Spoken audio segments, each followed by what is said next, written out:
Hello!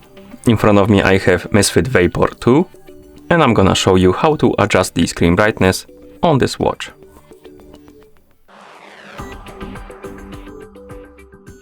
First we need to wake up the screen on our watch, and you can do it by pressing the side button. Once you wake up the screen, you can press the side button again to open the menu. Now scroll through the menu and find the settings icon, and once you find it, tap on it to enter the settings. In settings, select the display option, then tap on adjust brightness, and here we have 6 or 5 levels of brightness. We have automatic one, which if this option is selected, the brightness of the screen will be adjusted automatically.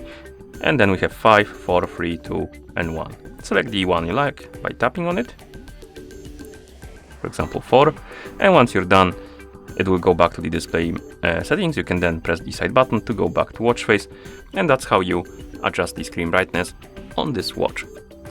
Thank you for watching. If you found this video helpful, please consider subscribing to our channel and leaving a like on the video.